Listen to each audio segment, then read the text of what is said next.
Paris. City of love, romance and dreams. So they say. I used to say it too. But ever since that day, the day of the murder, I've always associated my beloved Paris with death.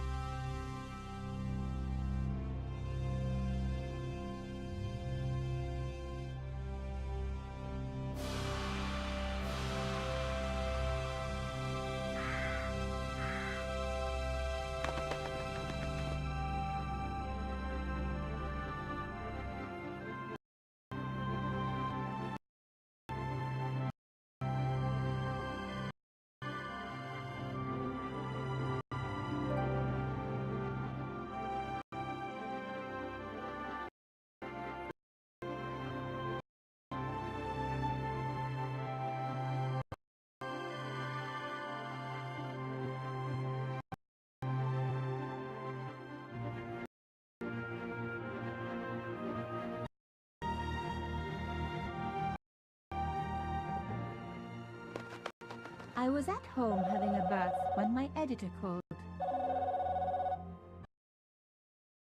Caller, get your ass over to the Palais Royal now.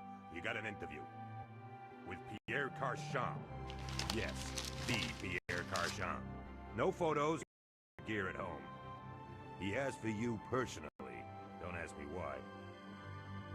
Anyhow, it'll be big, so if he makes a pass, don't forget. Just smile, say yes, and keep taking notes. So charming and so very apt. Pierre Carchon was a media king, a national hero, and one of the most infamous adulterers in Europe. He and his wife Imelda were just one step down from royalty. Whoa, I hate mimes, but unless you humor them, they don't go away.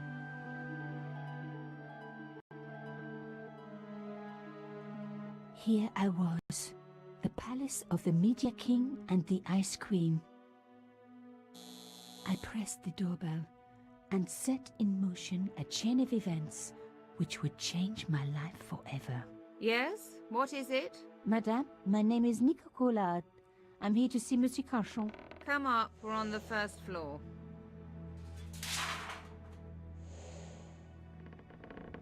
Madame Carchon, it's a pleasure to meet you. Yes, I'm sure. The Ice Queen was certainly living up to her reputation.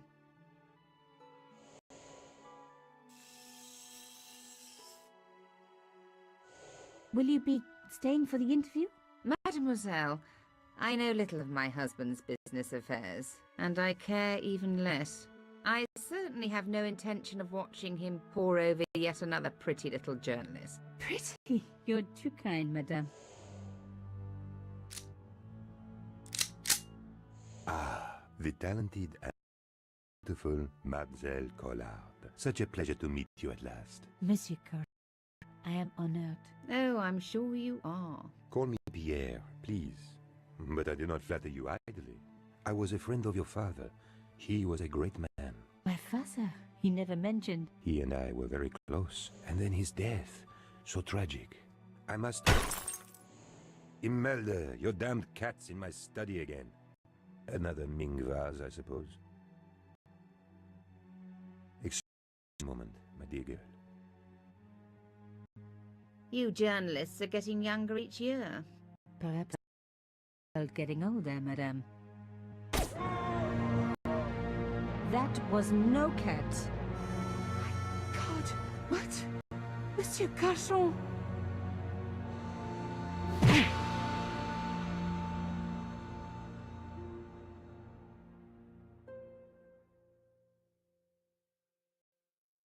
He's dead. I must call the police. You'd better stay here. There was a man. It was the mime. Do you think he... Well, I believe we can rule out suicide, don't you? No wonder they called her the Ice Queen. She would have been top of my list of suspects if I hadn't seen the attacker myself. And if I hadn't come across a couple of murders just like this already.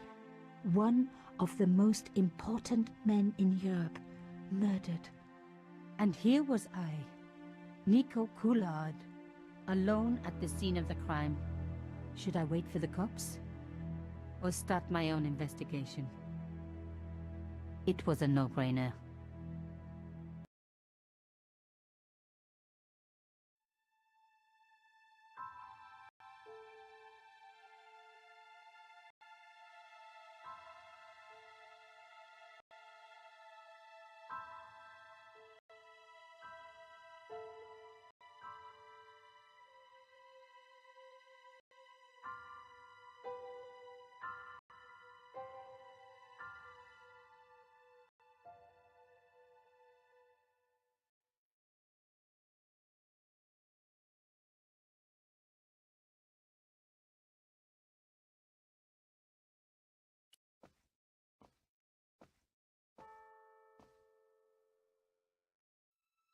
Mimes and guns don't usually go together, but I had an idea that this was no ordinary mime.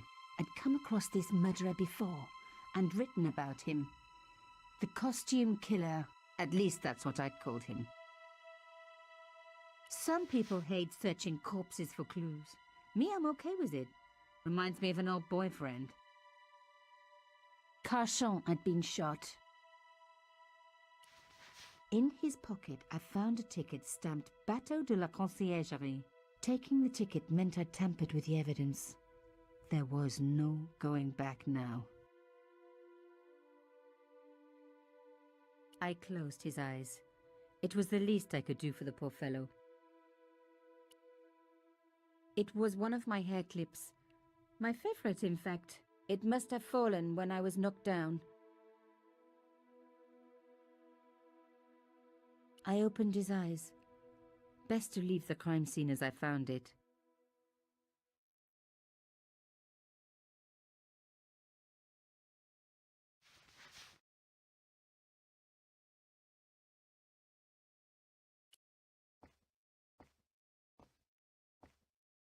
The bookcase was filled with obscure first editions.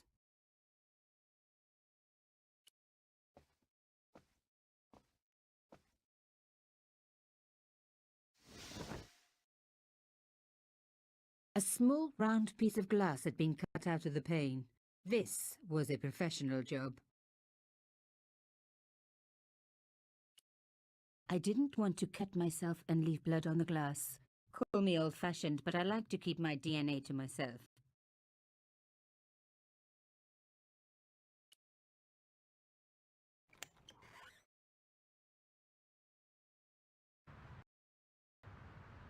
The killer must have used a ladder to reach the window. He was long gone. Guess he folded that ladder up, popped it in his pocket and took it with him.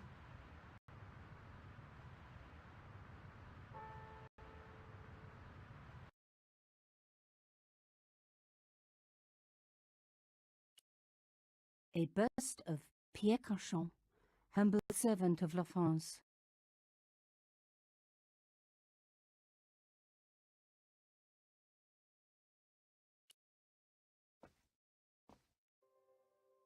The police could turn up at any minute. Somewhere there were clues to the murder, and I needed to find them.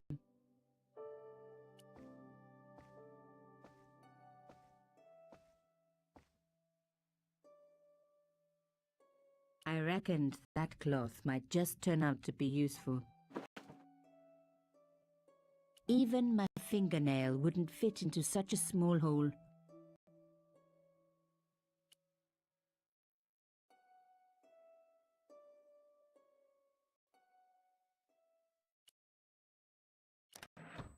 Aha!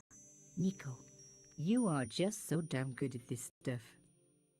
Instead of comforting Imelda, I was ransacking her flat. Why? Because there was something going on here, and I had to get answers before the cops arrived. And hey, she'd been rude. She had it coming.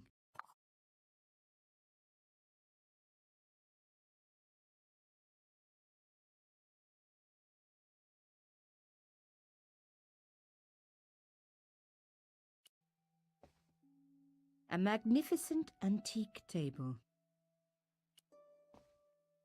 A medieval pageant. Original, no doubt. The tapestry must have cost a fortune.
It was a tube of acrylic paint. French ultramarine. Just the color I was after for my bathroom. I'm sorry, I have to go. Someone is...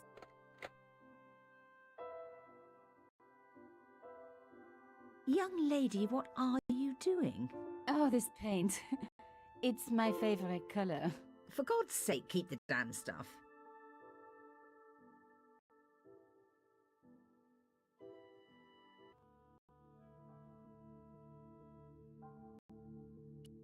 Imelda had talent, but I certainly wasn't going to tell her that.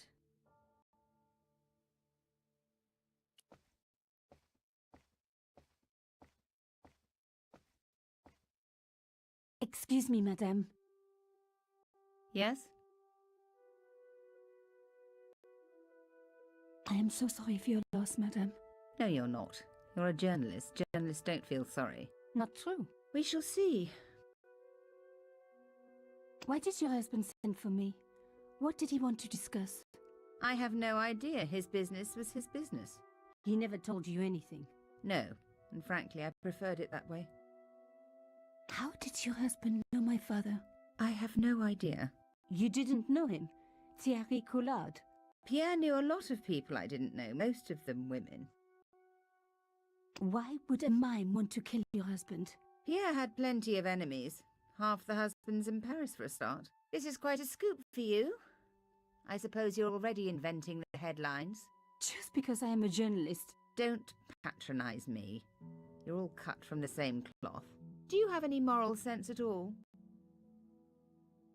Yes, that's why I do this job. You do it to see your name in print. As if my editor gets the byline, I just do the work. Well, don't expect my sympathy. The police will be here soon, madame. Is there anybody you would like me to contact? Family, friends? No, I have no family. Pierre and I were... He was all I had, really. Not much, was for wife.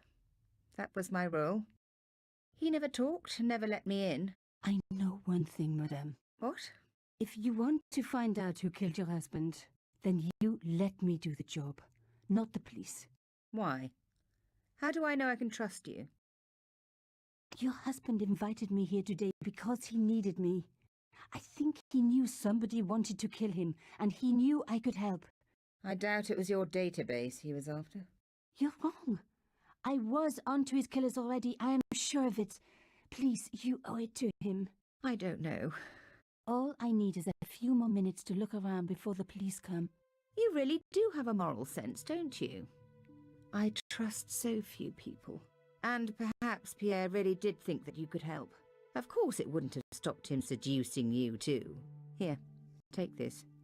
It's the key to the drawing room next to the library at the end of the hall. It was Pierre's room. I rarely went in there. I couldn't. I was too scared of what I might find. Thank you. I promise you won't regret this.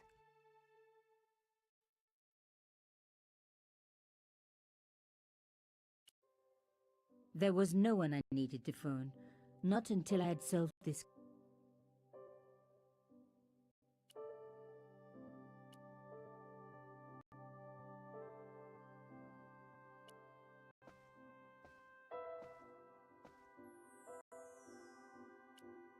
I thought of leaving, but was sure there was more to find.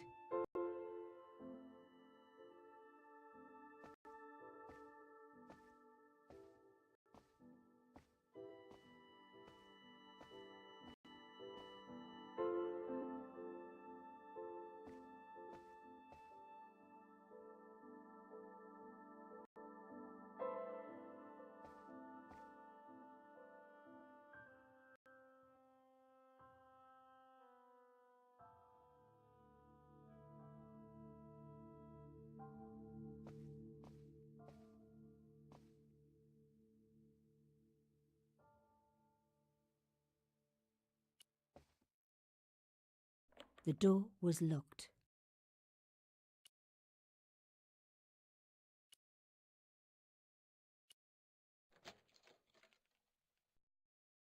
Now we were getting somewhere.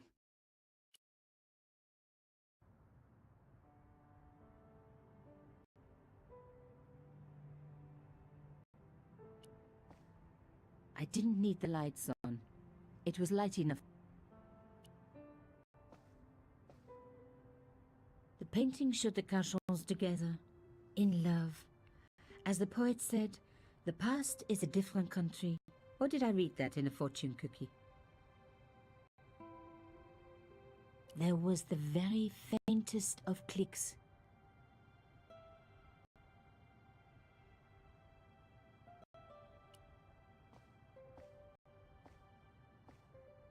This wasn't the time for me to lie on the sofa doing my Marie Antoinette impression. Though it is very popular at parties, especially with gay guys. Don't ask me why.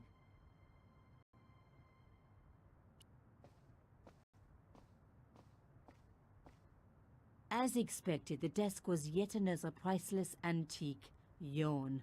The blotter and in tray had clearly been placed with mathematical precision. I didn't want to take the tray, but I knew that I could use it. My heart skipped a beat. It was a carved elephant. But not just any carved elephant. It had been made by my father. I knew for certain because in my apartment I had its exact twin, carved into a box he had made. So Cachon had known my father. They really must have been friends. I decided to take the carved elephant. It clearly meant nothing to Imelda.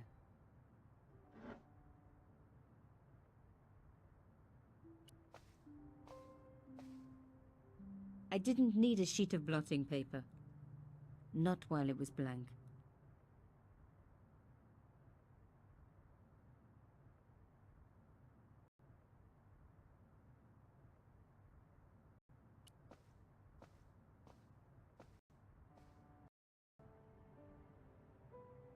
Locked, not surprising really. It was a back door.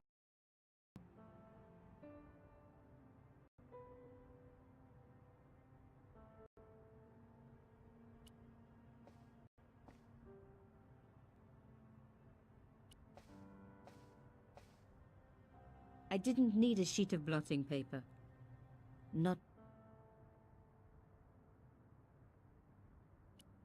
It was a sheet of blotting paper in a leather holder. Its cracked surface looked ancient, reminded me of its owner.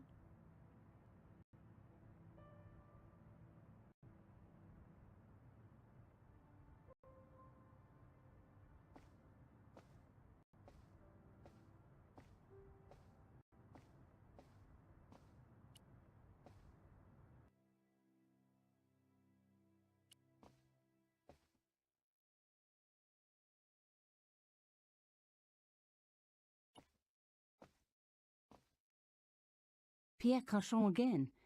His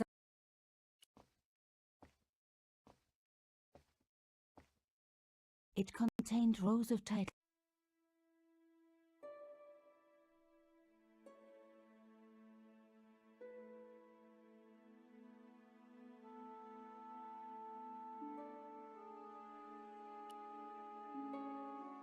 The cloth was embroidered with an unusual symbol. It was a boat ticket stamped Bateau de la Conciergerie. When I was a little girl, Papa used to take me on the bateau treat. A key. Maybe a safe key.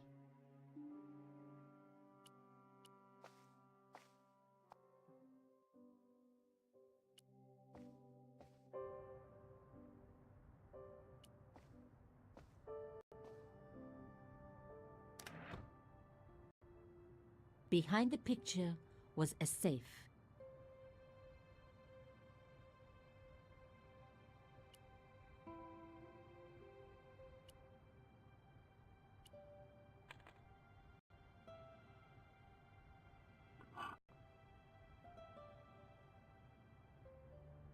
There was a strange stone cylinder in the safe. In the safe was some kind of artifact. There were strange symbols on its surface. It looked like the printer's blocks I'd made at art school. If there was one thing I'd learned about symbols, they are always important. But these symbols scratched into stone were impossible to read. I needed to find a way of printing them. At least the stone was round. But what could I use for ink? And what could I print on? Sure, I was stealing, but I knew Imelda didn't know about the artifact, and Carchon was past caring.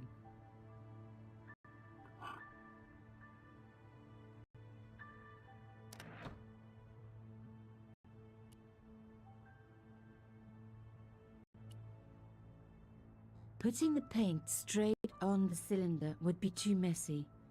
The paint would go everywhere.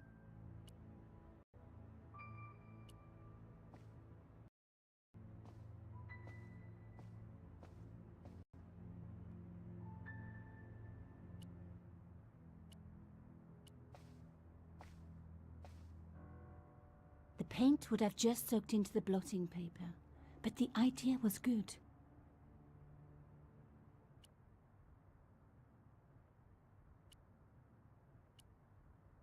No.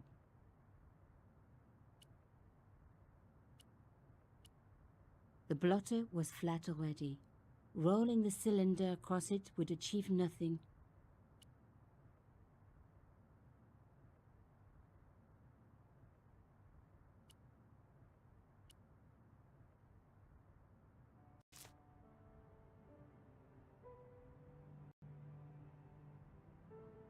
I'd spread blue paint over the bottom of the tray.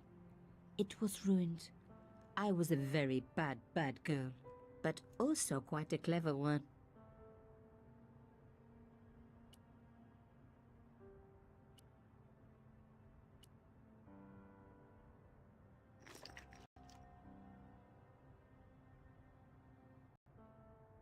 I rolled the artifact in the paint until it was completely coated.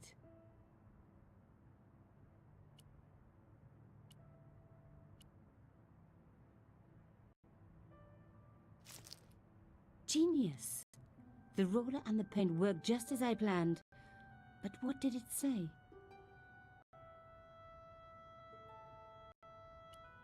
It was some kind of coded message. It read, "Sub judice."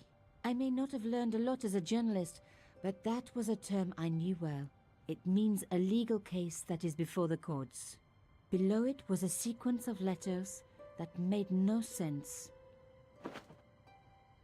I suddenly realized there was a connection between the boat ticket and the coded message. The boat ticket was stamped Bateau de la Conciergerie.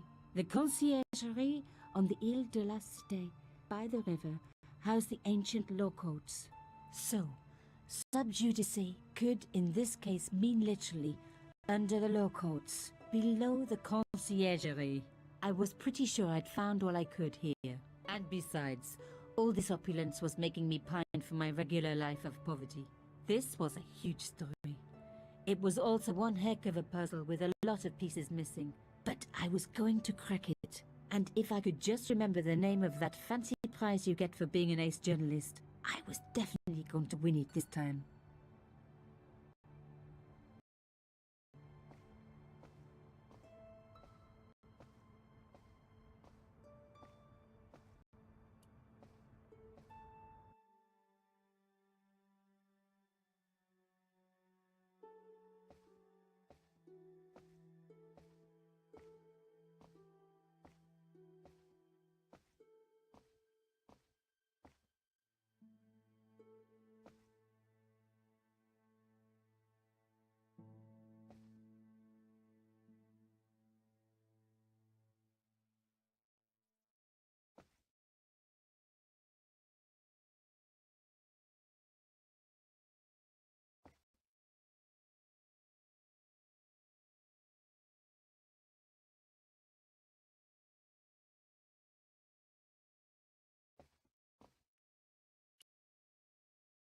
I couldn't leave without saying goodbye to Imelda.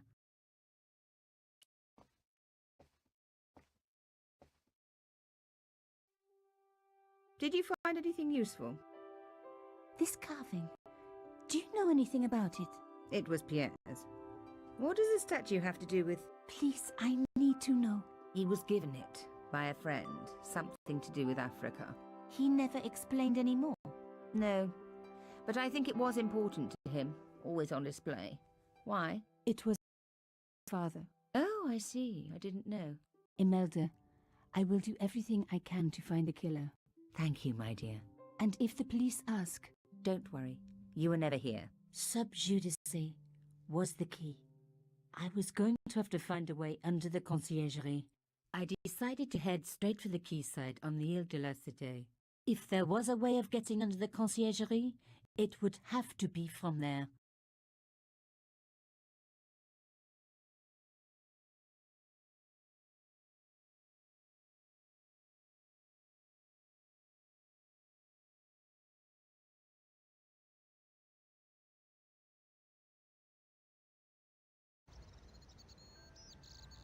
Canchon wasn't the type for messing about on the river.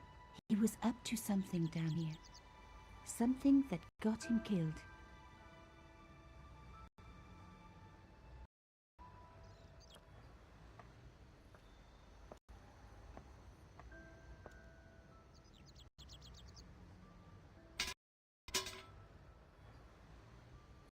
Wouldn't move.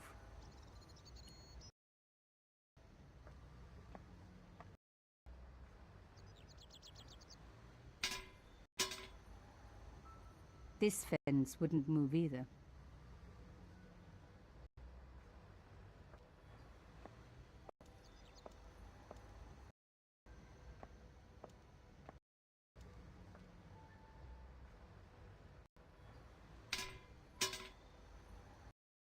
I tried pushing the fence, but it wouldn't move.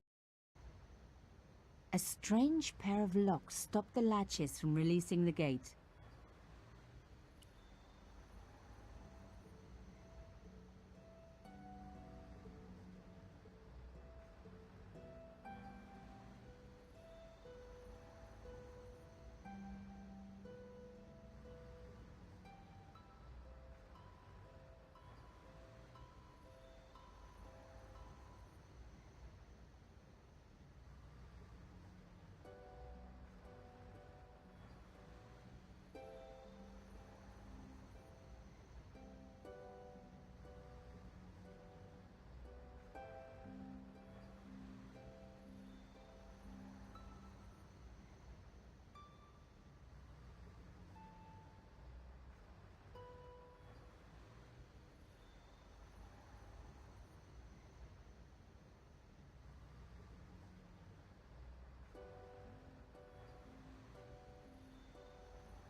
Yes.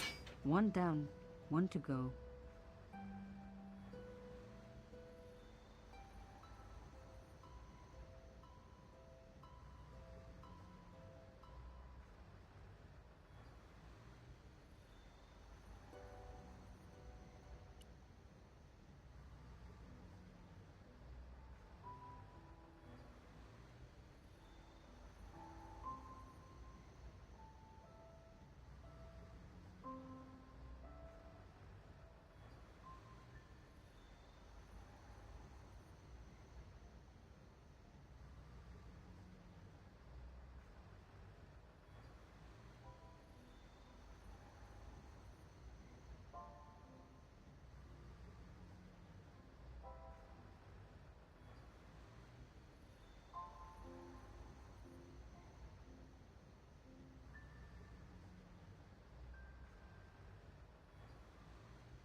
Nothing like a good convent education for honing your lockpicking skills.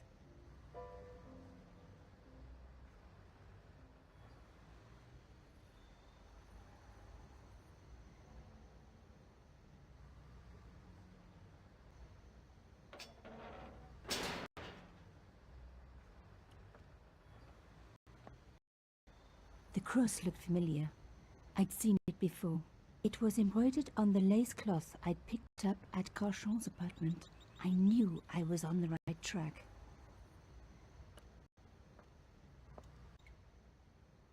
For a room full of junk, that was one very sophisticated lock system. This place was definitely fishy, in more ways than one.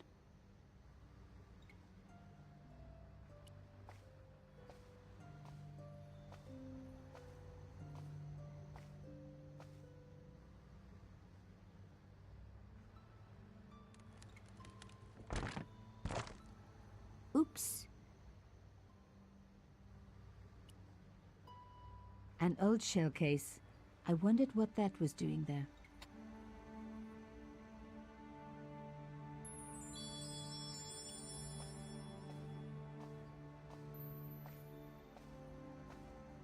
I really didn't want to pull the fence.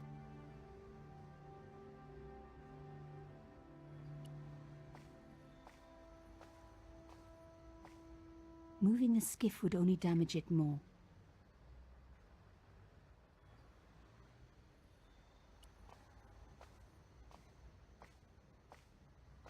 The words sinister and Dexter were carved on either side. Now any good convent girl like me knows the old Roman for left, right, left, right. But what did it mean here? The hole was too small even for my little hand.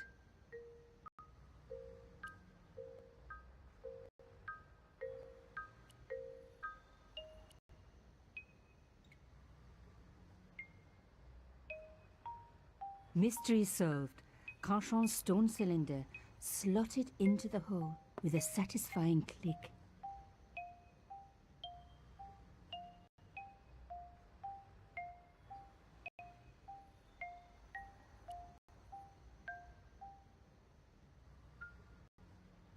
Rolling out the painted cylinder had given me a print of a secret message. It read, Sub Judice. Below it was a sequence of letters, S, D, S, S, D, S, S.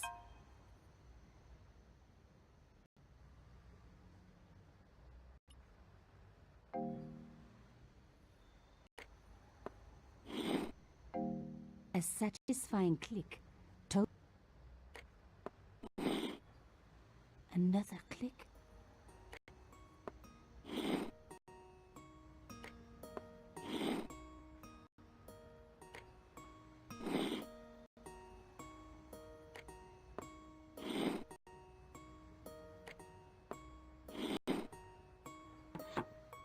I love the sound of locks clicking open.